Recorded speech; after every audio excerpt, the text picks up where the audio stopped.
Hello, 3WE. Livers, your Morning. livers aren't. Yes. Good afternoon, Rabbit. Good afternoon. I have two quick things to talk to you about. First, I want you to have a contest about the ugliest ex-wife. Okay. And have a good prize. You guys send them a big A mask. 8x10 glossy of Liz. Yes. And about the music. All right. Remember back in the 50s, like you talk about here, so they talk about Elvis, and your parents couldn't stand it. They couldn't stand rock and roll back then. That's right. What are you listening to that junk for? It doesn't make any sense. Then came the 60s, and the parents, the ones that were just coming into the 50s, couldn't understand the music of the 60s. Then you came to the 70s. The people from the 60s couldn't understand why people were listening to the Dead Babies, that kind of music. And disco. You know, it runs in cycles, but you can really tell the music that the music that was popular back in the 30s, 20s, the 40s, 50s, is still popular now. And so is the music from the 60s. Look at all the classic rock stations that have sprung up around the country, playing nothing but the hits of the 60s. They're beating them into the ground. They're making them top 40 of the 80s because the new kids haven't heard the Beatles and Bob Dylan and the Rolling Stones and the Kinks. You know, it's what you get out of music. It's Are the cream. Look at Johnny Paycheck. Look what he presents. Yeah, my hero, Johnny. Boy, this guy in a bar, he shot him, and the guy was so stubborn, the bullet bounced off his head. He advocates violence. No, he doesn't. So his action speaks for itself, doesn't it? You talk about... Well, this guy called him and said, you're the ugliest man. No, but you talk about rock stars. You ever go in a bar and a guy calls you ugly, and old Johnny got him, pulled out his gun, and shot him? But then you should make a song about and then one time, the troubles of going in the bar. In Albuquerque, this old Indian cut off his ear.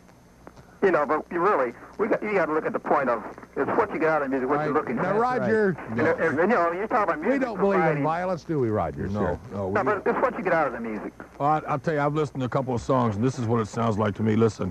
I said, what did he say? He said he loves you, he loves you. You know, English is English. My God, some of this stuff, man, I play music, and if I really wanted to, I can make a big mockery of it. What is rock and roll and what's not rock and roll? There is no broad definition. But it's what you want to get out of the music. It's what you're trying to get across to what the people... Oh, these guys do, and I agree with that senator's wife. What's her name? Tipper Gore. That lady's an idiot. Tipper Gore. She's an idiot. No. She admitted herself that she and her husband, Albert, who ran for president, smoked dope in the 60s, listened to all this music, but it didn't affect them. They're good enough that they can tell everybody else in the world what they should listen to, that it didn't All right, let's have a survey. One quick question. Okay, no, wait. The women listening, when you lost your virginity, what kind of music? Was it country or was it rock and roll? And you'll find that everybody lost their virginity listening to rock and roll. Okay, now we've got Ken Dixon, a young hippy-dippy, and they badmouth me. They say, Gary, you don't get young college kids. Since it's their holiday, we got I really was wondering about Chris James. Oh, stay away from that broad. Hey, I came onto her nice. She's domineering. She's egotistical. She's stubborn. But she sounds great. Yeah, well, they all sound great, man. I can do the sport. Hey, Roger, do a Chris James traffic report. Okay, Gary.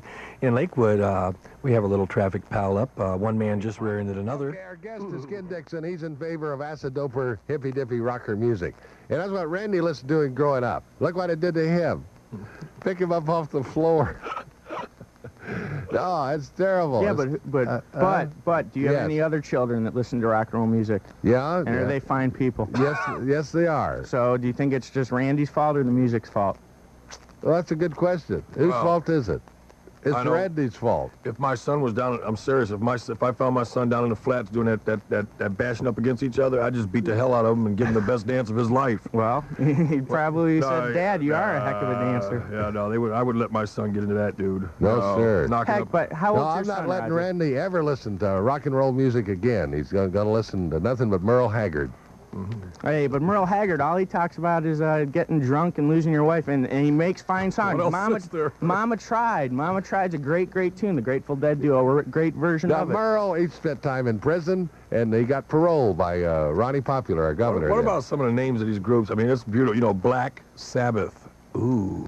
The Grateful Dead, the Baby Eaters, the Italian, what was it? And they all died. Janis Joplin, all of them overdose. Not all of them die. A lot of them do, and a lot of them live too fast and too hard, and really thought, hey, you know, I'm on top of it all, and I can beat everything. But there's a lot of them, like Eric Clapton, that cleaned up. Or Jim Morrison, did he clean up? For all we know, he's in North Africa living. You know, that guy couldn't handle what was North going Africa. on.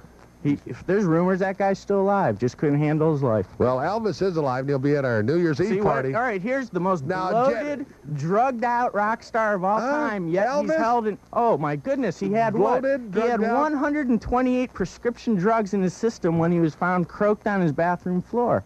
He had been given what? 1,000 illegal prescriptions by that Greek doctor over the previous 4 years. He had a headache. Yeah, he had a headache. If you had Priscilla, you'd have a headache too. Hey, well, you're a snotty-nosed smart aleck. College. We are Ken Dixon, who's in favor of hippy-dippy music. Roger and I are against that stuff because we are clean.